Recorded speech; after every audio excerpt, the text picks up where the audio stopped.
Hello everyone, my name is Paul, and in today's bite-sized English fluency lesson I'm going to share with you a technique that will allow you to turn any statement instantly into a question.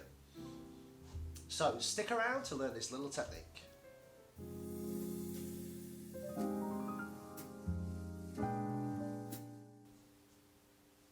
Welcome back. So in today's bite-sized fluency lesson we are going to be changing a statement into a question using one simple technique. So let me demonstrate for you first of all. So here we have statements that happen to have a question mark at the end. So it's a statement that is a question, and it becomes a question when I say it. You won the lottery? You won the lottery? Let's look at the second one. You sent the email. You sent the email is a statement, but if I say it in a slightly different way, you sent the email, you sent the email, it becomes a question. Let's look at the third statement we have. The third statement, you live in Paris. You live in Paris. But if I say it differently, it can become a question. You live in Paris? You live in Paris? Okay, so you may have noticed what I'm doing with my voice. What I'm doing is I'm using my intonation, my sentence stress. I'm creating an uplift in my intonation at the end of the statement, which is in turn changing the statement into a question. Native English speakers tend to use this kind of questioning form for three main reasons. One, to express surprise.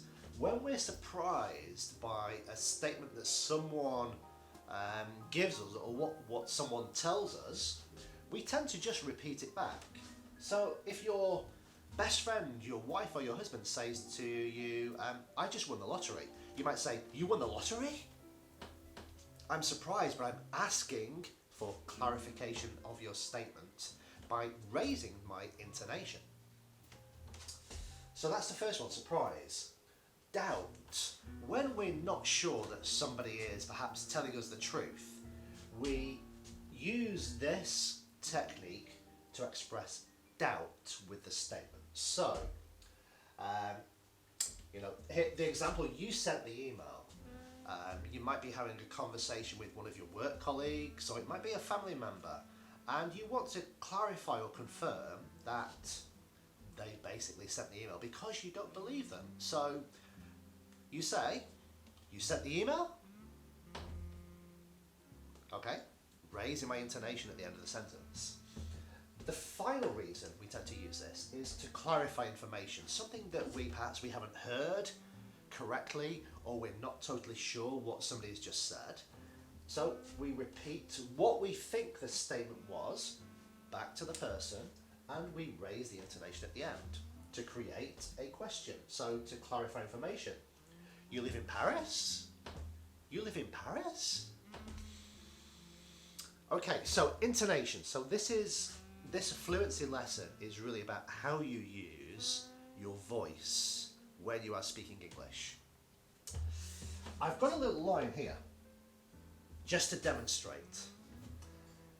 When we are making statements tend to be, let me call them static. Okay. Now, when you are speaking, you will probably use intonation, word stress, sentence stress.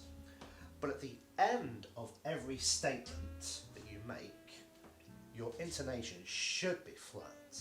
So it should look like this. So you're going to use word stress, but at the end of a statement, your intonation should be flat to demonstrate that you are expressing a statement, you are giving information. I live in Paris. Okay. What you have to do, what you have to practice doing, in order for this technique to work, is at the end of your statement, raise your intonation. Raising your intonation turns what you're saying into a question. You live in Paris? You sent the email? You won the lottery. Do you see what I mean? It's a very, very easy and simple technique that allows you to express surprise, doubt, and to check your understanding of what somebody is saying. This technique is used by native English speakers all the time, and it's a fluency skill that you should practice. It's not something that you have to master, but this makes asking questions more interesting than just using who, what, why, when, and where.